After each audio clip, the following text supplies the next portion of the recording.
नमस्कार सभी साथियों को। प्यारे साथियों, राम राम सभी को। कैसे हैं सब साथियों? आप पढ़ रहे हैं हिंदी साहित्य, और हिंदी साहित्य की श्रृंखला में आपने मुझे शुरू से ही जीरो से पढ़ते पढ़ाते दोनों ही देखा है। यानी मैं पढ़ता भी हूँ तभी तो पढ़ाता हूँ आपको, है ना? तो आप पढ़ रहे हैं हिंदी साहित्य का इतिहास। कैसी लग रही है ये श्रृंखला अगर आपको पसंद आ रही है तो निश्चित रूप से आपको आगे पढ़ने के लिए, मुझे पुनर्वलन देने के लिए लाइक शेयर तो करना है, लेकिन मुझे कमेंट में बताना है। अगर आपको पसंद ही नहीं आ रही, आपको अच्छी नहीं लग रही, तो मैं इस श्रृंखला को आगे के बारे में सोचूं, चलाऊं नहीं चलाऊं, ये बात तो आपको सोचनी है। लेकिन मैं तो इसको चलाना चाहता हूं, इसलिए मैंने ये शुरुआत की है। लेकिन फिर भी यदि आपको लगता है कोई, तो आपको इस श्रृंखला के बारे में बताना चाहिए निश्चित रूप से वीडियो में। कोई ऐसा है, संपूर्ण कोई नहीं है। कोई भी बात यदि आपको, मुझे कोई नई सलाह आपको देनी हो तो आप देखिए। सबसे पहले तो बताता हूँ, मैं अपन पढ़ रहे हैं हिंदी साहित्य को, और हिंदी जो साहित्य है इसकी श्रृंखला में आपको मैं डेली रोज का एक वीडियो आपको दे रहा हूँ, है ना? और यहाँ आप 9983 और 374293, तुम कहोगे इंग्लिश बोल रहे हो, क्योंकि आपके जो हिंदी के बहुत सारे विद्वान हैं जिन्होंने इंग्लिश का प्रयोग किया है अपनी हिंदी में, है ना? अंग्रेजी के शब्द नहीं है क्या? बहुत सारे शब्द है, तो इसलिए कोई विशेष बात नहीं है आज के ज़माने में। तो 99 83 37 42 93 पर आप मुझसे संपर्क कर सकते हैं। कोई सलाह मुझे देनी है या मैं कोई कमी छोड़ रहा हूं तो उसके बारे में मुझे बताना है। नया ऐड कर दूं, आगे जो पढ़ाऊंगा उसमें ऐड कर दूं, क्योंकि अभी तो मैं आपको जाना कितनी बार रिपीट कराऊंगा। ऑब्जेक्टिव क्वेश्चन लेके आऊंगा, है ना? बहुत लंबी चौड़ी ये श्रृंखला चलेगी, आपको एक एक कण कण रटा के छोड़ूंगा। अब तक आपने हिंदी साहित्य इस तरीके से पढ़ा नहीं होगा, इस तरीके से रटा दूंगा, छोड़ूंगा नहीं। किसी भी किताब में चाहे मिला लेना आप, कोई जो मोस्ट इंपॉर्टेंट प्रश्न बन रहा है उसको मैं छोड़ूंगा नहीं, ढूंढ ढूंढ के आपके लिए ले आऊंगा।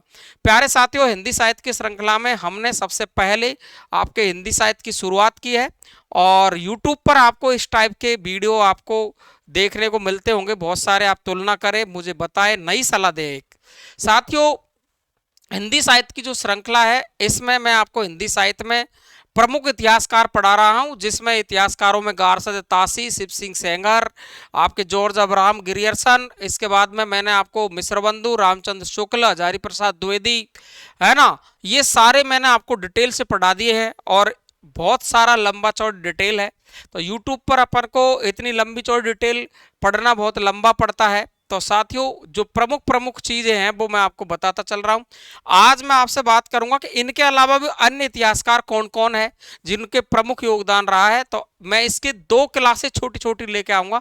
एक क्लास में मैं आज बता रहा हूं, एक क्लास और ले लेंगे इसमें, तो आपके सारे इतिहासकारों के इतिहास, कंप्लीट इतिहास आपको याद हो जाएंगे। याद कराने का तरीका मैं आपको बताऊंगा, कैसे आपको एक एक को याद करना। देखिए साथियों, हम चलते हैं यहाँ पर आपके हिंदी साहित्य पर। हिंदी साहित्य, हिंदी के अन्य प्रमुख इतिहासकार अपन आज पढ़ने वाले हैं, और ये वीडियो आपको जल्दी से याद हो जाएगा, इसलिए मैंने आपको यहाँ पहले ही लिख दिया है, क्योंकि मैं लिखता हूँ फिर आपको समझाता हूँ, बहुत टाइम खर्च होता है। तो आप देखेंगे यहाँ कुछ आपको ऐसी भी आदत होनी चाहिए, दोनों तरीके से अपन पढ़ते चलेंगे। वैसे मैं आपको पढ़ाऊंगा लिख कर ही कंप्लीट इतिहास, लेकिन कुछ चीज़ें जो अपन को जल्दी पढ़ लेनी है, जल्दी याद करनी है, रिपीट करनी है कभी, तो इसके लिए मैं जहाँ जरूरत, मुझे आवश्यकता महसूस होती है, उसको मैं ऐसे पढ़ा देता हूँ। आपको किस प्रकार से ज़्यादा अच्छा लगता है ये भी आपको कमेंट बॉक्स में बताना है। हिंदी साहित्य के अन्य प्रमुख इतिहासकार है, इनमें आपको बताना है हिंदी साहित्य का आलोचनात्मक इतिहास। और ये हिंदी साहित्य का जो आलोचनात्मक इतिहास है, ये आपका ये किसने लिखा है? तो देखिए, हिंदी साहित्य का आलोचनात्मक इतिहास पढ़ रहे हैं अपन, और 1938 में, ये इसकी डेट आपको याद रखनी है, ये वर्ष आपको याद रखना है, 1938 में लिखा गया था। सीधा ही सवाल पूछता है कि हिंदी साहित्य का आलोचनात्मक इतिहास कब लिखा गया? तो 1938 ईस्वी। किसने लिखा है? डॉक्टर राम कुमार वर्मा ने। सवाल आपकी जो परीक्षक जो पूछ रहा है, वो पूछ रहा है कि राम कुमार वर्मा ने हिंदी साहित्य की शुरुआत कब से मानी है, ऐसा ही पूछ लेता सीधा ही। तो कई कई को जो काल विभाजन याद नहीं है ना, तो वो चकमे में फंस जाते हैं। कभी कभी वो विक्रमी संवत को ईसवी बना के दे देता है, ईसवी को विक्रमी संवत बना के दे देता है। दोनों तरीके से याद रखने हैं। तो मैं अभी आपको काल विभाजन पढ़ाऊंगा पूरे कवियों का, जिनका प्रमुख है। पूरे इतिहासकारों के, जिनके प्रमुख प्रमुख इतिहासकारों के काल विभाजन आपको पढ़ाऊंगा, मैं आपको अच्छी तरीके से खोल करके डिटेल से बताऊंगा। तो हिंदी साहित्य का जो आलोचनात्मक इतिहास है वो किसका? डॉक्टर राम कुमार वर्मा का 1938 में दिया है। और 693 ईस्वी, ध्यान रखेंगे, ईस्वी से 1693, ये लिख रहा देखो, 693 ईस्वी से 1693 ईस्वी के मध्य को इन्होंने ये क्या लिखा है? आपका हिंदी साहित्य का आलोचनात्मक इतिहास। इस इतिहास में कितने वर्ष का वर्णन है? तो आपको दिख रहा है सीधा सीधा 1000 वर्ष का वर्णन है। 693 से 1693 ईस्वी, यानी 1000 वर्ष हो गए। तो 1000 वर्ष का इतिहास है, इसको हिंदी साहित्य का आलोचनात्मक इतिहास कहा है। और इसका पूरा बंटवारा किस तरीके से किया है, इसको मैं आपको डिटेल से पढ़ाऊंगा कंप्लीट। जैसे हजारी प्रसाद द्विवेदी को पढ़ाया, रामचंद्र शुक्ल को पढ़ाया, मिश्र बंधुओं को पढ़ाया, उनको सबको मैं आपको डिटेल से पढ़ा दूंगा कि 693 से 1693 को 1000 वर्षों को किस प्रकार से इन्होंने बांटा है। जैसे रामचंद्र शुक्ल ने 4 कालखंडों में बांटा है, मिश्र बंधु ने 8 कालखंडों में बांटा है ना। उसी प्रकार हजारी प्रसाद द्विवेदी ने भी 4 कालखंड बताए हैं। इसी प्रकार रामकुमार वर्मा के कालखंड पढ़ेंगे, इसी प्रकार गणपति चंद्रगुप्त के कालखंड पढ़ेंगे। तो देखिए दूसरा जो इतिहास है आपका हिंदी साहित्य का वैज्ञानिक इतिहास, हिंदी साहित्य का वैज्ञानिक इतिहास है। तो वैज्ञानिक जहां लग गया, आपको सीधा उत्तर इसका करना है 1965। मैं आपसे बार बार कह रहा हूं, इनकी वर्ष पूछी जाती है कि ये कब लिखा गया है, 1965 में। जैसे अपन ने हजारी प्रसाद द्विवेदी में आदिकाल की भूमिका पढ़ी है, हिंदी साहित्य की भूमिका, सॉरी, हिंदी साहित्य की भूमिका, हिंदी साहित्य का उद्भव विकास और हिंदी साहित्य का आदिकाल, ये अपन ने इनके बरस सहित 1940 और 1952, 52, 53 ऐसे अपन ने पढ़ा क्रम वाइज। रामचंद्र शुक्ल का इतिहास 1929 पढ़ा है ना। सबका अपन ने शिव सिंह सरोज 83 में पढ़ा है, मिश्र बंधुओं का 88 में पढ़ा है। क्लियर है ना। ऐसे एक एक चीज आपको याद रखनी है। तो हिंदी साहित्य का वैज्ञानिक इतिहास है, इसको लिखने वाले कौन है, तो मैंने यहाँ लिखा नहीं है नाम, ध्यान रखेंगे। तो मैं आपको लिख देता हूं, डॉक्टर गणपति चंद्र गुप्त। कौन है? डॉक्टर गणपति चंद्र गुप्त। गणपति चंद्रगुप्त, गणपति चंद्रगुप्त ने लिखा है। गणपति चंद्रगुप्त ने इस इतिहास को लिखा है, ध्यान रखेंगे। डॉक्टर गणपति चंद्रगुप्त ने वैज्ञानिक इतिहास लिखा है। अच्छा, साहित्य के इतिहास का प्रारंभ कहां से मानते हैं, तो जब कालखंड पढ़ेंगे ना तब आ जाएगा। लेकिन ये जो प्रमुख चीज है ना वो तो मैंने लिखी दी है कि हिंदी साहित्य का ये सवाल आया सीधा सीधा ही कि हिंदी साहित्य का प्रारंभ गणपति चंद्रगुप्त कब से मानते हैं, तो 1184 ईस्वी से। कहां से मानते हैं? 1184 ईस्वी से। क्लियर हो जाएगा, बिल्कुल कोई दिक्कत है। और आदिकाल का नाम क्या दिया है? प्रारंभ काल। एक स्टूडेंट ने पिछली क्लास में कमेंट भी किया है कि सर मिश्र बंधुओं ने प्रारंभिक काल दिया ना, मिश्र बंधुओं ने आदिकाल को आरंभिक काल कहा है, गणपति चंद्रगुप्त ने प्रारंभिक काल कहा है।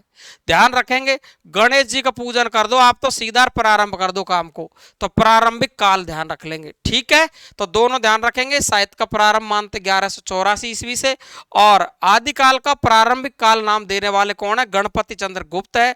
और इनके इतिहास का नाम है हिंदी साहित्य का वैज्ञानिक इतिहास 1965। क्लियर है, बिल्कुल। चलते हैं अपन आगे। अब देखिए अपन आगे की बात करें तो अगला मैंने लिखा है, यहां मैं एक छोटा सा वीडियो आपके लिए बनाना चाहता हूं। फिर मैं प्रमुख इतिहासकार, बहुत सारे इतिहासकार हैं जिनका वर्णन अपन करीबन 30, 40, 50 इतिहासकारों को याद करेंगे। एक एक को याद करा दूं। दोनों याद हो गए आपको कंप्लीट। हिंदी साहित्य का आलोचनात्मक इतिहास है रामकुमार वर्मा का, वैज्ञानिक इतिहास है गणपति चंद्र गुप्त का। क्लियर है। रामकुमार वर्मा का 1938 और गणपति चंद्र गुप्त का 1965 ईस्वी। क्लियर। हिंदी साहित्य का आधा इतिहास, ये देखो यहां आ गया आधा इतिहास।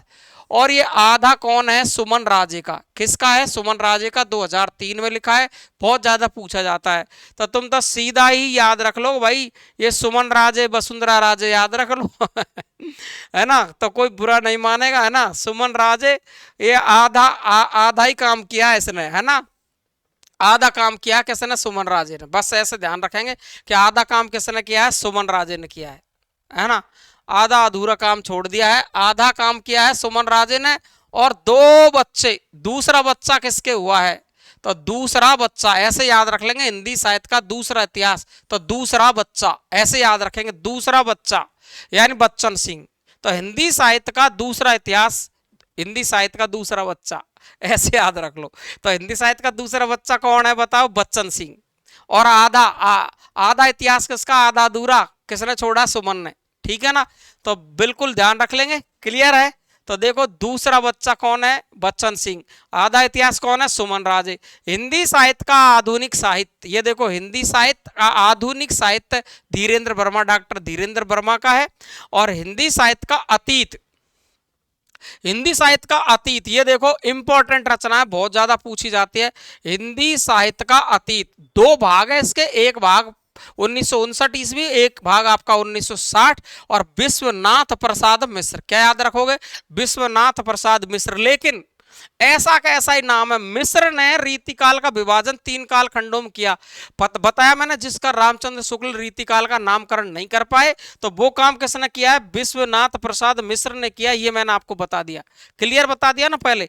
तो ध्यान रखेंगे, रीतिबद्ध, रीति सिद्ध, रीति मुक्त, तो वो ही है विश्वनाथ प्रसाद मिश्र। और ये क्या है, हिंदी साहित्य का अतीत, ये ध्यान रखेंगे अतीत। लेकिन आपसे पूछ ले कि हिंदी साहित्य का सरल इतिहास या हिंदी साहित्य का संक्षिप्त इतिहास, मैंने दो रचनाओं को एक जगह कर दिया, ध्यान रखेंगे। हिंदी साहित्य का सरल इतिहास कह दे या हिंदी साहित्य का संक्षिप्त इतिहास कह दे, तो उत्तर आपका होगा विश्वनाथ त्रिपाठी। क्या होगा, विश्वनाथ त्रिपाठी। ये त्रिपाठी है, ये मिश्र है, याद रह जाएगा, याद रखना ही पड़ेगा। क्लियर है। अगला देखो, हिंदी साहित्य का इतिहास और इसका जो संपादन किया है, संपादन की बात करें, अगर संपादक ये नाम दे दे कि संपादन किसने किया है, तो डॉक्टर नगेंद्र ने। लेकिन हिंदी साहित्य का इतिहास के लेखक कौन है, तो आप सभी को पता है, पूरी दुनिया ही जानती है कौन, आचार्य रामचंद्र शुक्ल, जो 1929 में लिखा। और इसका संशोधित संस्करण 1940 में आया। कब आया संशोधित संस्करण इसका, 1940 में। कब आया, 1940 में, ध्यान रखेंगे। तो हिंदी साहित्य का हिंदी शब्द सागर की भूमिका के रूप में लिखा गया था। हिंदी साहित्य का विकास और वास्तविक रूप से प्रकाशित हुआ 1929 में। मैंने आपको डिटेल में पढ़ा रखा है, तो आपको समझ में आ जाएगा। हिंदी साहित्य का आधा इतिहास सुमन राजे का, शुरू से ले लेता हूं।